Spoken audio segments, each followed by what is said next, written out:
everyone. This is Dr. Muskan and I welcome you to the Physio Info Island. I hope my previous video on ultrasound must be helpful to you.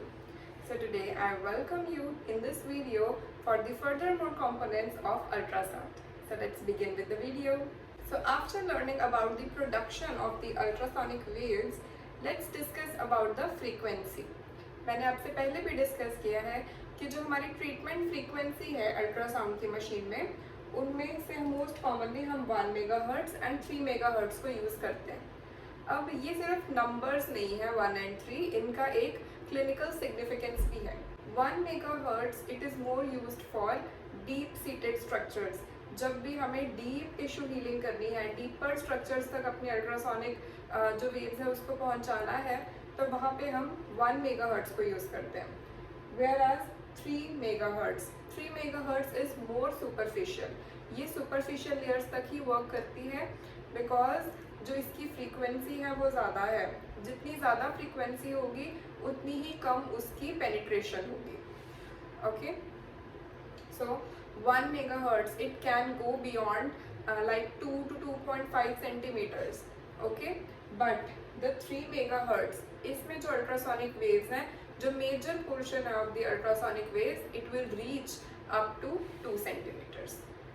तो ऐसे क्यों हो जाता है? This is because जितनी high frequency होगी उतनी ही ज़्यादा उसकी एब्जॉर्प्शन होगी by the contents inside our body, like subcutaneous fat, bones, muscles, blood vessels, cartilage, ligaments. Okay, ये सब एब्जॉर्ब करते हैं हाई फ्रीक्वेंसी की वेव्स को। तो जितनी हाई फ्रीक्वेंसी होगी उतनी ही ज़्यादा उसकी एब्जॉर्प्शन हो जाएगी सुपरफिशियल लेवल पे, तो वो ज़्यादा डीप तक ट्रैवल नहीं कर पाएगा। सो इन कॉन्ट्रास्ट 1 मेगाहर्ट्ज है, 3 के कंपैरिजन में 1 की फ्रीक्वेंसी कम है, इसलिए उसकी एब्जॉर्प्शन भी कम होगी और वो फर्दर ऑन आगे डीपर लेवल्स तक ट्रैवल कर पाएगा। Which conditions can be treated with 3 megahertz and with 1 megahertz? 3 megahertz के लिए सारी superficial conditions like pressure sores, wounds, any scar formation, or if you want to treat any superficial musculature which is not covered by another muscle. Okay, so उन conditions को हम 3 megahertz के साथ treat कर सकते हैं. And for 1 megahertz, if you want to treat any deeper tissue injury, okay, like muscle tear which is deeply placed muscle, like the rotator cuff injuries, okay, any ligament tear, meniscal injury, tendon repair. Okay, if you want to treat those conditions which are deeply seated, then you have to use 1 megahertz frequency. अब जैसे ultrasonic waves हमारी body के through pass करती हैं, जो उनकी energy है, जो उनकी इंटेंसिटी है, वो धीरे धीरे धीरे धीरे करके रिड्यूस होती जाती है। लाइक अगर उनकी पीक्स बहुत ज़्यादा हाई थी, तो जैसे जैसे वो डिस्टेंस ट्रैवल करते हैं उनकी एनर्जी लॉस्ट होती रहती है एंड उनकी जो कंसंट्रेशन होती है अल्ट्रासोनिक वेव्स की, वो धीरे धीरे करके रिड्यूस होती रहती है। ओके, सो इसमें एक टर्म है which is called half value distance. Okay, this is the ultrasonic head. यहाँ से अगर जो अल्ट्रासोनिक वेव्स हैं उनकी कॉन्सेंट्रेशन 100% है, तो थोड़े टाइम के बाद एक ऐसा डिस्टेंस आएगा जिसपे इनिशियल कॉन्सेंट्रेशन के कंपैरिजन में उस डिस्टेंस पे जो अल्ट्रासोनिक वेव्स होंगी वो 50% रह जाएंगी। Okay, rest of the waves will be absorbed और its energy will be lost. Okay, सिर्फ उस डिस्टेंस पर आकर 50% ऑफ द अल्ट्रासोनिक वेव्स रह जाएंगी इनिशियल टाइम से कंपेयर करके।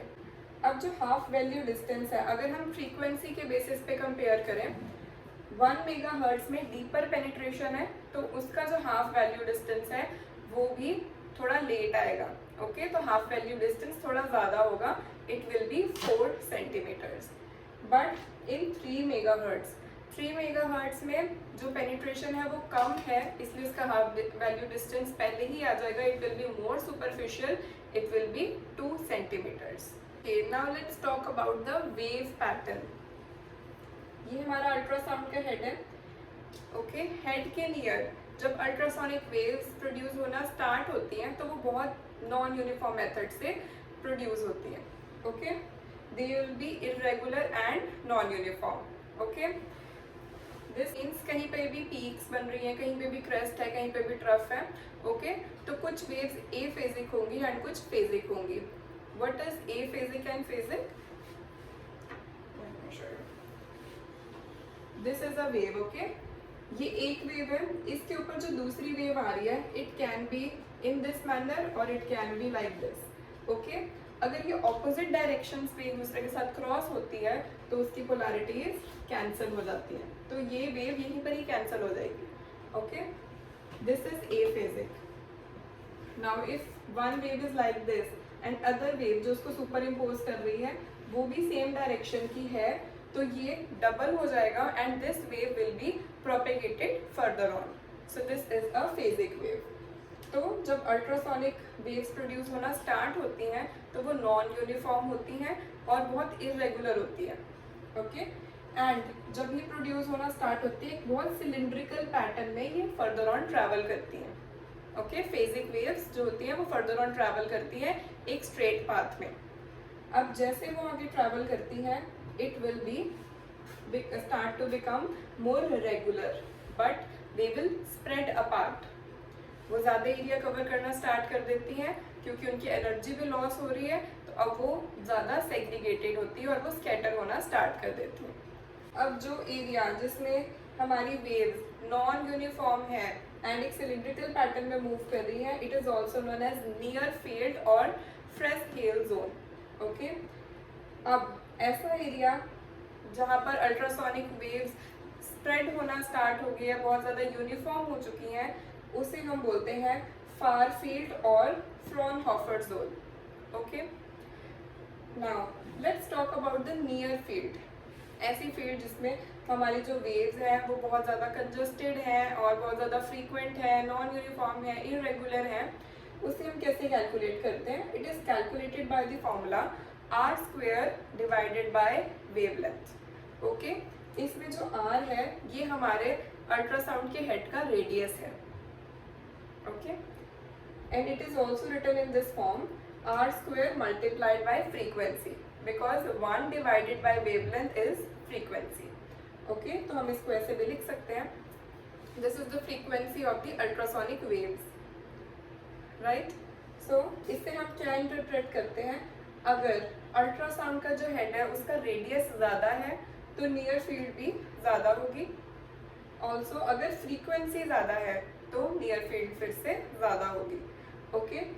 फ्रीक्वेंसी अगर 3 मेगाहर्ट्ज़ है तो उसकी नियर फील्ड भी ज़्यादा है, अगर 1 मेगाहर्ट्ज़ है तो उसकी नियर फील्ड कम है because it is directly proportional to the near field. Let's talk about attenuation. जब हम अल्ट्रासोनिक वेव्स को स्टार्ट कर रहे हैं एंड वो फर्दर ऑन ट्रैवल कर रही है डीप इनटू द टिश्यूज, उसकी जो एनर्जी होगी वो कम होती जाएगी. सो टिल द टाइम वो डीपर टिश्यूज तक रीच करेगी उसकी जो कॉन्सेंट्रेशन होगी अल्ट्रासोनिक वेव्स की वो बहुत रिड्यूस हो जाएगी, ओके? तो जो अटेनुएशन होती है इसके पॉसिबल 2 कॉजेज होते हैं. First is absorption and the second one is scattering. Absorption क्यों होता है? बीनीथ द स्किन हमारा सबक्यूटेनियस फैट है, बोन्स हैं, ब्लड वेजल्स हैं, मसल्स हैं, लिगामेंट्स हैं, ये क्या करते हैं? अल्ट्रासोनिक वेव्स को एब्जॉर्ब कर लेते हैं एंड उनको कन्वर्ट कर देते हैं इनटू हीट, ओके? जब वो हीट में कन्वर्ट हो जाता है तो अल्ट्रासोनिक वेव्स की एनर्जी लॉस्ट हो जाती है एंड उनकी कंसंट्रेशन भी रिड्यूस हो जाती है.